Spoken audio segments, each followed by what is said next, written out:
Sorry, I'm a little late getting started with this. Nagari Krishna Prabhu, do you know the verse number today, please? Because you gave class yesterday, right?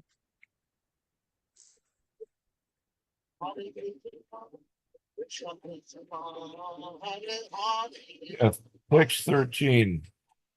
Text 13? Okay. Thank you.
What is the name?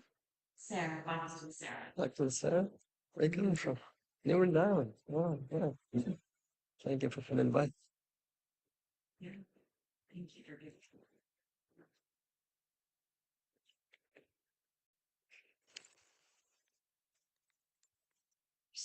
Uh, 6, 4, 13.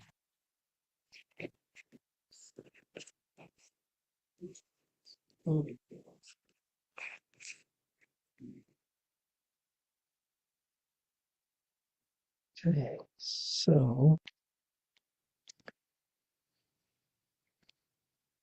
Hare Krishna dear devotees, those online and those present and those in a puja room.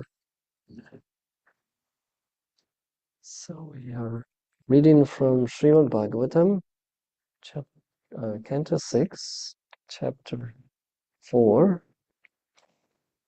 It's called the Hamsa Guhya prayers. And verse number 13 today. Om Namo Bhagavate Vasudevaya. Om Namo Bhagavate Vasudevaya. Om Namo Bhagavate Vasudevaya.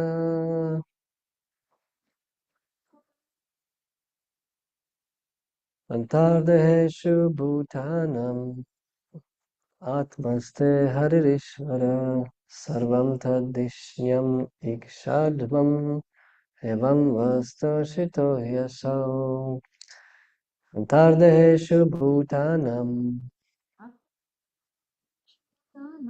Atmaste Haririshvara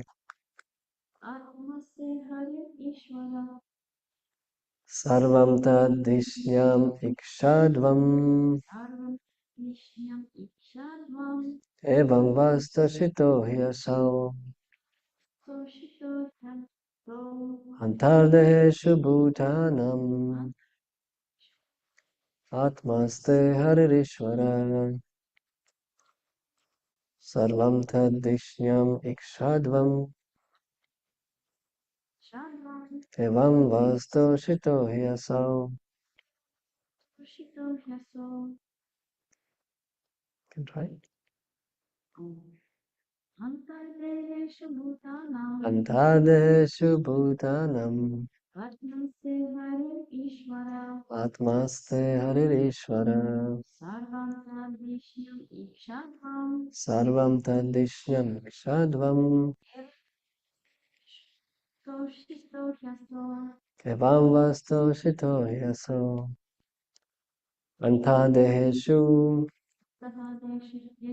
within the bodies, in the cores of the hearts, Bhutanam of all living entities, Atma, the super soul, Aste resides, Hari, the Supreme Personality of Godhead,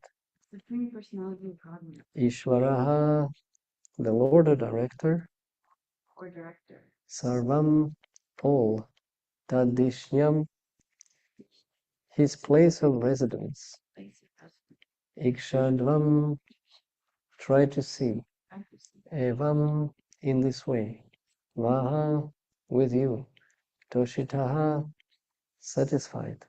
He, indeed, Asau, the Supreme Personality of Godhead. Translation. The Supreme Personality of Godhead is situated as a supersoul within the cores of the hearts of all living entities, whether moving or non-moving, including men, birds, animals, trees, and indeed, all living entities. Therefore, you should consider every body a residence or temple of the Lord. By such vision, you will satisfy the Lord. You should not angrily kill these living entities in the forms of trees. As stated in Bhagavad Gita and confirmed by all the Vedic scriptures, Ishvara Sarva Bhutanam Hridesha Arjuna Tishtati. The Supersoul is situated within everyone's heart. Therefore, since everyone's body is the residence of the Supreme Lord, one should not destroy the body because of unnecessary envy. That will dissatisfy the Supersoul. Soma told the Prachetas that because they had tried to satisfy the Supersoul, now they should not displease him. That is the purport. Yashdev Prabhu, just checking with you. We are reading, even if it's small purport, we're still reading just that verse, correct?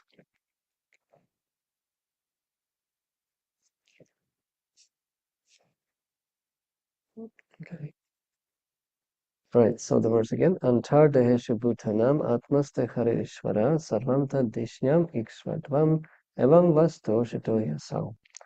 The Supreme Personality of Godhead is situated as a supersoul within the cores of the hearts of all living entities, whether moving or non-moving, including men, birds, animals, trees, and indeed all living entities. Therefore, you should consider every body a residence or temple of the Lord. By such vision, you will satisfy the Lord. You should not angrily kill these living entities in the forms of trees. Om Jnana Timirandasya Garanjana Shalakaya Chakshurinmilitam Yena Tasmai Shri Gurave Namaha Shri Chaitanya Manobishtam Stapitam Yena Bhutale Swayarupa Kadamahyam Tadati Swapadantikam He Krishna Karuna Sindhu Dinabandhu Jagatpate Gopisha Gopika Kanta Radha Kanta Namostate Tapta Kanchana Gaurange Radhe Vrindavaneshwari Vrishabhanu Sutadevi Pranamami Hari Priye Panchakalpa Tarubhyascha Kripa Sindhubhyevacha Patitanam Pavanebhyo Vaishnavebhyo Namo Namaha Jaya Shri Krishna Chaitanya Prabhu Nityananda Shri Advaita Gadadhara Shivasadi Gaura Bhakta Vrinda Hare Krishna Krishna Krishna Hare Hare Hare Rama Rama Rama Hare Hare Om Vishnu Padaya Krishna Prishtaya Bhutale Srimate Bhaktivedanta Swami Nityamane Namaste Saraswati Deve Gauravani Pracharine Nirvishesha Shunyavadi Pashchatyade Shatarine.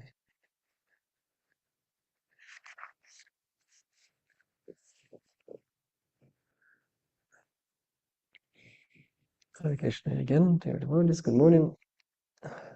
We are very fortunate to hear Srimad Bhagavatam every morning. Srimad Bhagavatam Purana Amalam Vaishnavam Priyam. This Purana is spotless Purana given by our predecessors in Guru Parampara, namely Shukadeva Goswami, to Maharaj Parikshit, as well as Srila Vyasadeva, who has compiled it for our benefit. And when Shukadeva Goswami explained to Srila Vyasadeva when he was lamenting, why are you dissatisfied? He stressed that you have not pointed out, indeed, the activities, the form, the name of the Supreme Personality of Godhead. And because you have not done that, you feel dissatisfaction. And he, to persuade him, he narrated his own personal story, how he has heard as a young boy in a previous life, as a young little kid. He heard and served those Bhaktivedantas, those great sages that stayed in his mother's house for Chaturmasya, as we are in the Chaturmasya period right now, periods of rains, as you can see, the rains are every day. Of course, we have autumn, fall season, that's why the rains are now. But anyhow, in India, the rains are very heavy right now. And so in this time, the sages stopping by wherever they are, just to hear and chant. And this little Narada Muni, future Narada Muni, was very lucky in two regards. First, that the sages stopped there and they discuss Krishna Katha. And his luck was that he was a very obedient child. He says himself, I didn't speak more than required. Usually when children are present in the class, or when grown-ups are talking and children are just saying, Mommy, Mommy, look at this, and showing their little truck or a toy or something that they play with, and it's very important to them. No doubt about that, we have to respect that. But at the same time, it disturbs the important katha that the grown-ups are talking about. Hopefully not economy and politics, but actually Krishna katha. And it can be disturbance, and so in this way, they try to engage the children one way or the other, not disturbing the katha. But the sages were actually pleased with this Narada Muni, little boy, because he didn't disturb them by the katha, by his whatever that would be. Not only he was obedient, he was also very attentive. He was listening with rapt attention. Also, he asked the permission to try Mahaprasad. And so he got all the most powerful aspects of devotional service. Shravanam, he was witnessing Shravanam and Kirtanam and being part of it. Then he tried Mahaprasad. And all those good qualities of those sages and their desires became prominent in his heart. He became very attracted to the activities of personality of Godhead, and not just him, but also his devotees and the katha about him. So, in having that realization, he managed to persuade Srila Vyasadeva. Of course, Srila Vyasadeva didn't need to be persuaded. He's literate incarnation of the Lord himself. He is the supreme. He is the guru of all gurus. Narada Muni just plays that role as his guru. In fact, Srila Vyasadeva is a guru for all of us. But that's what Krishna does. He plays the role perfectly, so we can follow. So as Lord Ramachandra, he takes shelter of spiritual master. As Krishna, he takes shelter of spiritual master. Sandipani Muni, as Lord Chaitanya Mahaprabhu, he takes shelter of spiritual master Ishvara Puri, and so forth. So we can see that the Lord himself does it. Why he does it is explained in Bhagavad Gita 3:22. He says, O son of Pritha, there's no work prescribed for me within all the three planetary systems, nor am I in want of anything, nor have I a need to obtain anything, and yet I'm engaged in prescribed duties. And then he says further, as the ignorant perform their duties with attachment to results, the learned may similarly act, but without attachment, for the sake of leading people on the right path. I think I just overjumped it, sorry. I just quoted 23 is, for if I ever failed to engage in carefully performing prescribed duties, O Partha, certainly all men would follow my path. If I did not perform prescribed duties, all these worlds would be put into ruination.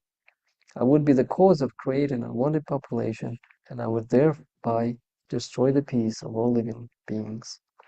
So, Krishna explains his system of how he wants knowledge to be transmitted. He plays that role perfectly, and he explains why. Because the actual birth is second birth, by obtaining the spiritual knowledge, Divya from spiritual master in the disciplic succession. So right now, Prachetas are in trouble. They perform the great austerity, and austerity is a bona fide path for attaining spiritual potency, Brahma Tejas, and so forth. So they were performing it in the water for thousands of years.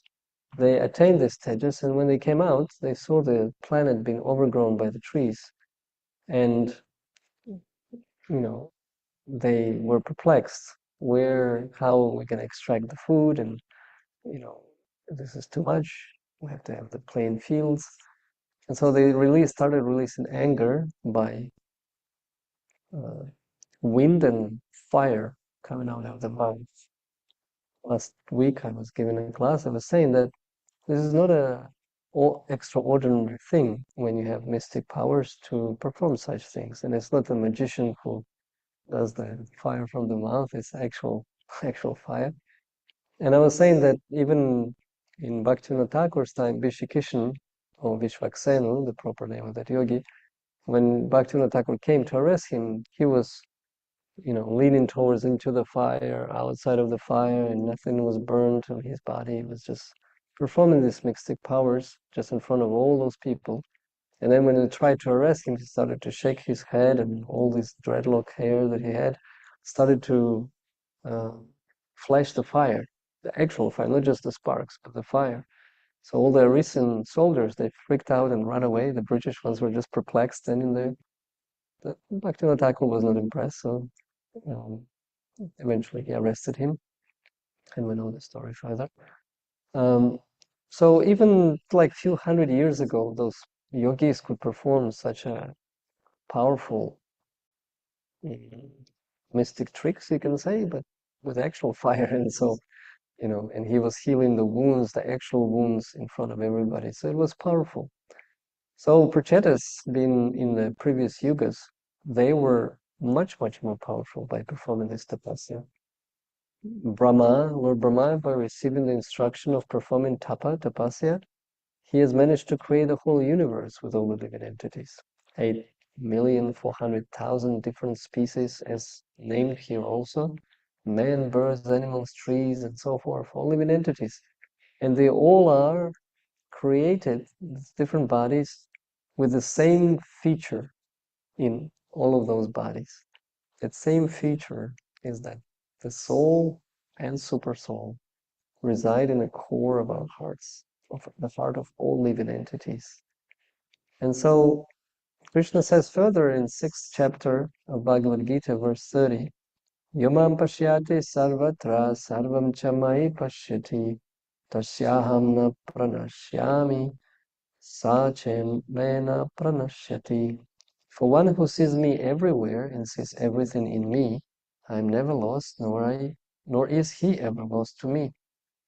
So the yogis have that vision that they understand everything in connection with the Lord. They understand that that connection happens through super soul, which is all-pervading aspect of the Supreme Personality of Godhead. It's not only in the hearts of all living entities. In fact, it's in every single atom and molecule of this material creation.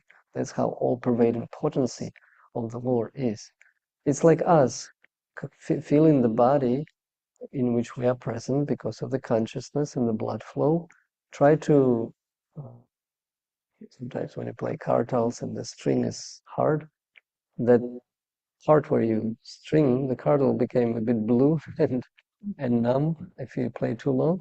And that numbness, you don't feel that part, that limb of the body at that moment because you're stopping the blood flow. You still have the little blood flow, at least you feel the numbness. But say if you really tie it hard for too long and the blood doesn't circulate, that becomes like a detached part of your body and you don't feel anything. You can touch it, and there's nothing. No, it's actually quite scary feeling. But the point is that your consciousness is not spread to that part of the body, and so you're not conscious of that body. You don't feel anything. So it's just an illustration of how we are conscious of our body, of what's going on there. We feel the pains, the pleasures through the senses and sense of touch, smell, etc. But the Lord, His potencies or His energies are perfect, complete, and inconceivable. So through them, He can understand and feel His creation perfectly well. He knows exactly what is happening in the core of your heart. What is your desire? And so as a super soul, the witness, he can manifest or deliver the karma or the fruits that you are desiring based on your karma, but the fruits can be either obtained or a little later obtained or not obtained, depending on how you act also. But he's there, he's witnessing that. And the yogi sees that. Is another verse in Bhagavad Gita says that Brahmana, learned Brahmana, he sees the same platform on which the Brahmana or the dog eater, the dog or the elephant are, in a sense that they all possess in their bodies the super soul. So he's very respectful towards all the living entities based on that knowledge. Yet his relationship with all those living entities in those different forms will be different. He will not relate or not act with the Brahmana in the same way that he would act with a dog. He would not sit to take prasadam together with the dog, most likely. He would feed the dog outside the house after the Lord is taken in. But with Brahmanas, he would feed the Brahmana first because Krishna eats with the mouth of the Brahmana. So like that. So there's a distinction how one behaves towards those different living entities, at the same time recognizing the sacredity or sanity of life, of all life, because of that super soul presence everywhere. Be very respectful, because he knows who actually possesses all these bodies, not me. They are Supreme Personality of Godhead's property. So if you are in someone else's property, you start to behave properly also. You understand there may be cameras, there's some surveillance, I should not misbehave, I should not steal the fruits from the trees or without permission of the owner and so forth.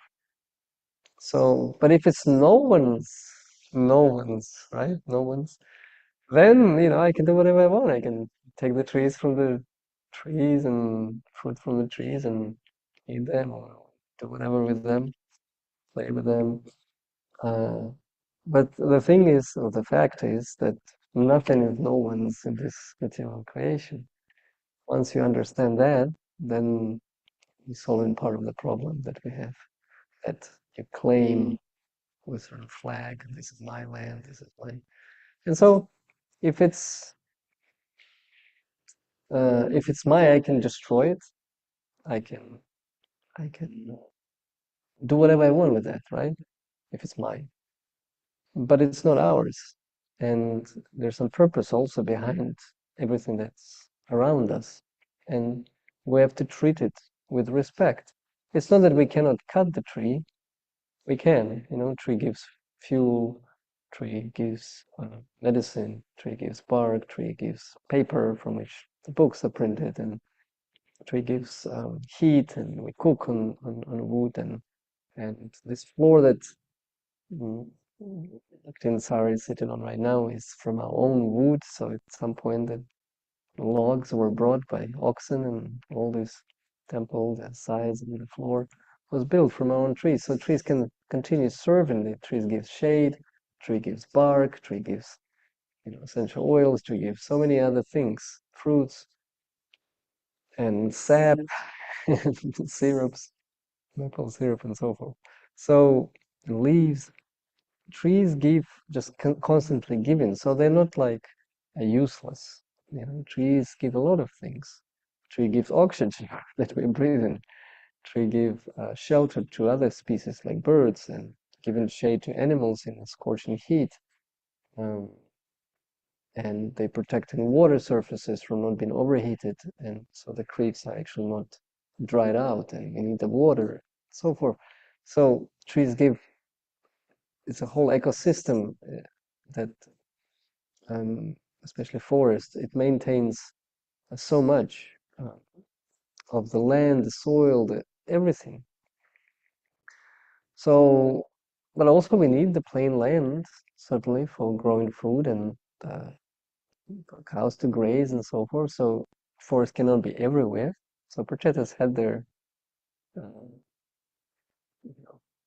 like, claimful right to do certain things, but they have a little bit exaggerated it, because once you're angry, you kind of losing the control where you stop, right? So it's like you're devouring everything with your anger, everything and everybody. It's like don't get in front of the angry person, even if you're innocent, at the moment when you're like in that chastising, destroying mode, because you may get your share without even being, part of the commotion. So especially if that person is really, really angry, right? So fire. I mean, even we cannot blaze the fire as prachetas do, but still, the anger is the fiery kind of experience. So you don't want to, you almost feel it like you're burning because that person is burning. That's how powerful it is. So when, for example, the war in Kurukshetra was over, and Bhima, how was it? Gandhari, she was so angry that all her children were slaughtered or killed on the battlefield. So she, first time in her life, she raised the cloth that she was wearing. She had ability to see, but because of her husband, she was chaste wife, and so she was also covering her eyes. But with that, she accumulated so much with her faithful service to the husband. She accumulated so much power that she could burn anybody to ashes. And so she wanted to see that person who killed all her children. So Bhima got so scared, he went from Bhima, who actually killed everybody, pretty much all the sons. And so he ran after Krishna. Behind Krishna, he hid himself. And of course, the Maharaj Yudhishthira, he was very obedient, and he was so pure personality. He wasn't scared. So he was standing there ready to be burned by ashes by her. And so she looked at his toes. It was Krishna's toes, I think. She looked at Krishna's toes, blaming him. So I think either his or I forgot now. I didn't read Mahabharata, but I heard a story. So she looked at someone's toes, either Krishna or Yudhishthira, and they got, huh? Yudhishthira Maharaj's toes. Thank you. My wife is saving me. So his toes got smoked a little bit. That's how powerful she was. So you can see. So anger is fiery nature. All devouring. When Lord Shiva is performing his last dance, everything gets on fire in this material universe. Everything burns, and then it gets flooded also. So not the best time to be around in this universe. So we better finish our business by hearing Srimad Bhagavatam daily and getting ourselves attached to the Supreme Personality of Godhead and the pastimes connected with Him. And quitting this body, we could finish our business, as Prabhupada said. Finish your Krishna conscious business here in this lifetime, because it's not going to be nice. Kali Yuga is progressing, and as Kali Yuga progresses, that anger, here Soma could stop the anger of Prachetas by his wise words. Today, you try to stop anger based on envy, just call some mundane president who's attacking another country and say, hey, stop this anger. Why innocent people have to suffer? Sure, right. No, there's ambition, there's anger, there's a competition and so forth, and godlessness. That godlessness leads to wars which are not even wars, it's just massacre, and only innocent people suffer as a result. Half of the country is moved in terms of population because of another country thinking they have the right claim of something. And just one example, but there's like recent example that's going on now. When Prabhupada writes this, not this, but when he wrote the first canto, Srimad Bhagavatam, that was 1962. And in one purport he says, right now China, our good neighbor, is attacking India. And there's so many people dying. That conflict was resolved within a month, October, November 1962. There was maybe about not more than 10,000 people died from both sides. China and India, and that was mainly military people because that border, particularly where the conflict was a mountain region. So there's no so many people live there. So at least it wasn't. But still, Prabhupada comments that what's the use? There was no in previous ages. He says these two countries, those neighbor countries, because of God consciousness, they lived peacefully together. There was no purpose to attack one another, especially for the regions, for the land that's not even good for agriculture. He mentions not for agriculture. He mentions that it's not even usable land. It's just kind of like a mountain area. So what's the use? Why? I mean, it's nonsense. So when Srila Prabhupada, comments in his purpose, he has realization of what is mentioned, because at the beginning, Srimad Bhagavatam mentions the symptoms of Kali Yuga also and so forth. And those purposes are very, very relevant. Then and today, nothing changed. In fact, things getting worse. So unnecessary envy or unnecessary anger is very, very dangerous. But we can hear, as we will hear through this further narration, Soma will pacify. Same like Prithu Maharaj, when he got angry, Dhruva Maharaj, when he got angry for his brother being killed, so he exhibited such unlimited anger. It was again devastating the whole. It was just one yaksha or somebody who did that, and he decided to destroy them all. So, and again, he was stopped by Brahma and others. So the good thing about those times that they could hear the good advice despite the anger. So that anger somehow you were able to control it by hearing the good advice. These days, who hears anyone really? Politicians, they make their mind and then they don't hear. They just do whatever the senses tell them to do, and usually it's mode of ignorance and passion. And so it's like a closed circle. You cannot pierce through it unless Chaitanya Mahaprabhu exhibits some special mercy. That's the tragic of today's world, and the benefit of this age, that when sages spoke, or when demigods, also suras, also devotees, when they spoke, the kings could listen and rectify what's needed. So I'll stop here. We can have time for discussion.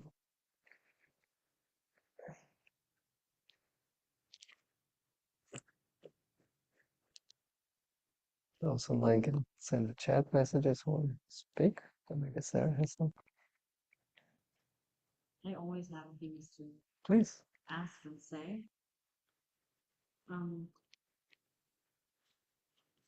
I believe in this section of the Bhagavatam, or maybe it's a different section, Prabhupada talks a lot about like killing of the trees. And to me, it seemed contradictory. Like you start in some purports, he's saying it's okay for land and these things, and then another purports, these are living entities, trees should never be killed. And so, other things about other topics also have sort of opposing statements. And so I guess I just want to clarify how to reconcile this in my mind. Like, they are living entities. These are homes of Krishna. Super Soul lives in them. These are jivas. But if killing them is to be used in the service of Krishna, because everything is for Krishna's pleasure, everything is Krishna. If it's for that purpose, like sincerely for that purpose, and in a minimal way, then it's okay. Yes, same as like plants. We wouldn't just if we just eat tomatoes and cucumbers or whatever, or basil, we chop it and just eat it for our own pleasure, that would still incur karma. Krishna says in Bhagavad Gita, if one eats like that, he's eating only sin. Even though it's like bona fide sin, a few verses ago it says that plants are for food for the human beings and some animals also. But still, without offering it, it's not, you're incurring karma, even though so little. So even vegetarianism is not actually completely free of reaction. But if we offer it to the Lord, there's no karma anymore. And because Krishna says Patram Pushpam Palam Tayan, so he says what to offer to him in Bhagavad Gita, and we do that. So when we do that on the order of Krishna, there's no reaction, there's no karmic reaction, there's no sin, and so forth. It becomes legitimate.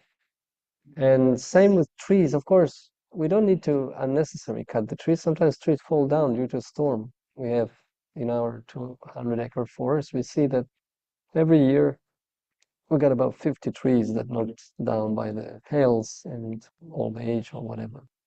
And so there's enough fuel to take for if you just need to heat and things like that.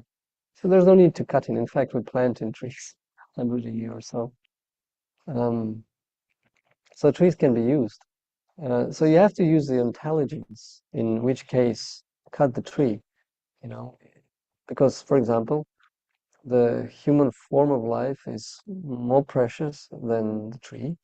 And if trees is examined that it's rotting within and it's in dangers, in leaning towards the building and can fall on Krishna's property, damage the building, even worse, kill or damage the human body. So that's the time to cut down the tree. It's just intelligence, you don't wait till the moment of the strong wind or something.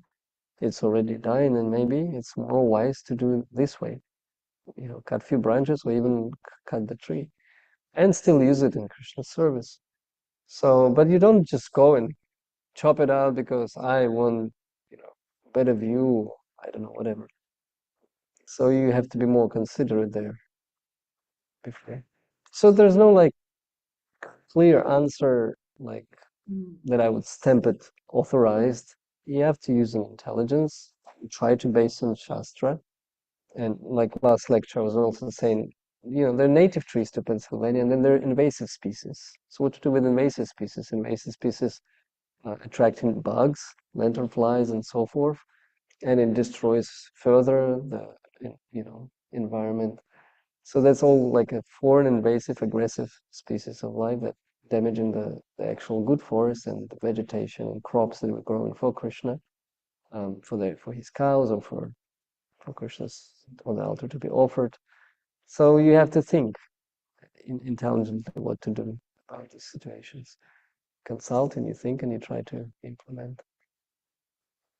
Yeah, but in some cases you're right. Srila Prabhupada was sometimes very, very strict, especially in Vrindavan, when they wanted to cut the tree which was on the road, and the tamal tree, which are very rare, right? It's like, oh, you have to leave it in a courtyard.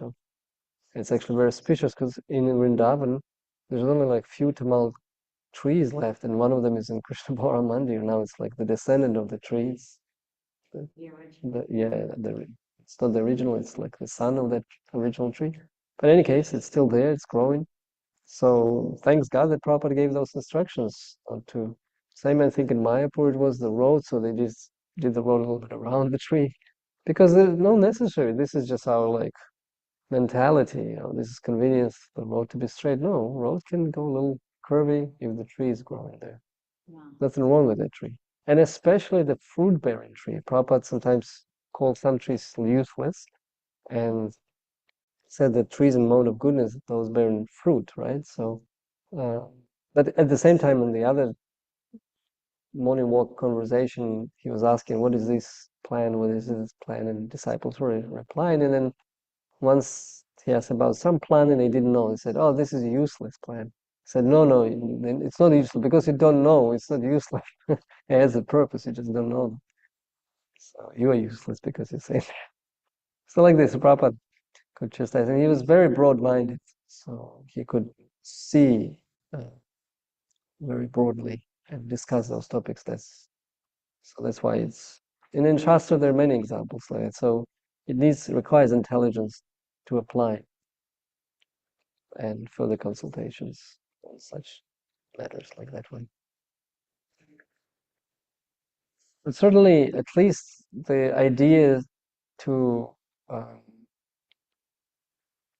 like I was working in Hamburg shipping line in New Zealand for 4 years, and I knew some of my clients and how they do the business. And so one company they had, it's an American company, so they bought the land to grow pine trees because they grow fast in New Zealand. In 20 years, they got a full-grown pine tree.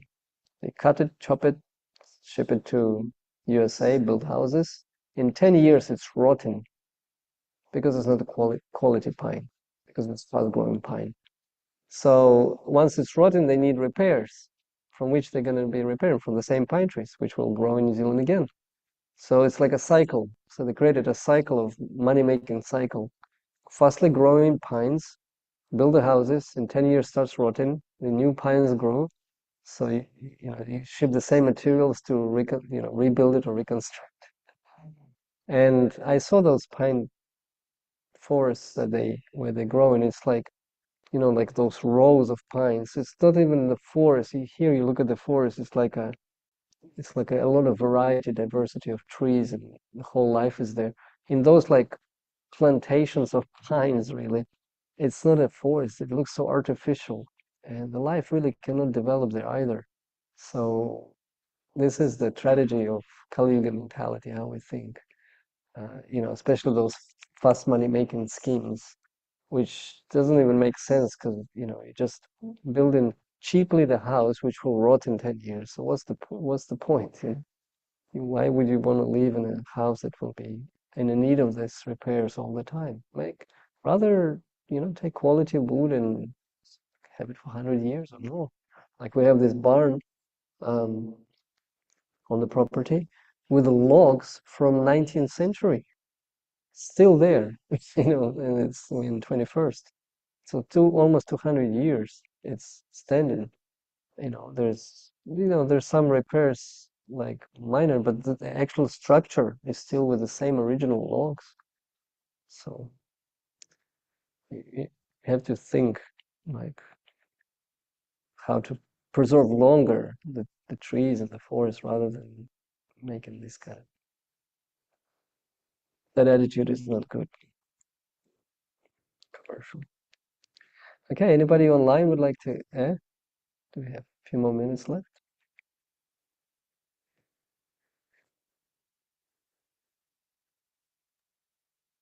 I could add quickly that in my experience, Srila Prabhupada was pretty heavy about the cutting of trees. Generally he forbid us to cut trees. There were certain circumstances under which he gave permission for the cutting of trees. At Gita Nagari in particular, he gave us permission to cut trees only for the purpose of creating additional pasture for the cows. But he did also talk about using um, lumber from the trees for constructing residences. Um, Generally, it was our practice years ago that we only, because the trees are predated by gypsy moth caterpillars. Many trees die every year. So we would only cut the trees that had already died. And we never, even we were heating all the buildings on Gita Nagari with wood. We never had a need to cut live trees. Uh, that was the practice, but as generally the effort was always made to avoid cutting trees at all as far as possible. Uh, that's all I got. Hare Krishna. Yes, thank you, Tarek Prabhu. That's what I was also mentioning, that the trees fall on their own. There's plenty of wood, firewood Nitai Chan already prepared about I don't know, for 1 year we can just burn the firewood. That's how much we have, just from the trees that are falling down on their own. Uh, and of course, there are trees that are dying also out of old age or maybe some insects and you can see during the summer you can mark them as a dead tree. In winter you don't understand which one is dead, which one is alive. Once it's marked, you know. And yeah, and for this such a large forest that we have for our own needs, we have definitely surplus in everything, so there's no need. And it's a wise approach. Okay, so let us be always Krishna conscious in our decision making. And if we exhibit anger, let us exhibit it properly, accordingly. When the devotees of the Lord or Lord is blasphemed by demons or by people with demoniac mentality, it's the time to release the anger a little bit. Otherwise, don't do it unnecessarily. It's only causing the havoc. So, and how to control the anger, it's another topic. We can discuss it another time. But it's definitely in Krishna consciousness, there's a lot of wonderful methods now to step in a harmonious way. Okay, Grantaraj Srimad Bhagavatam ki jai, Srila Prabhupada ki jai. Thank you very much. Hare Krishna.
Flavor.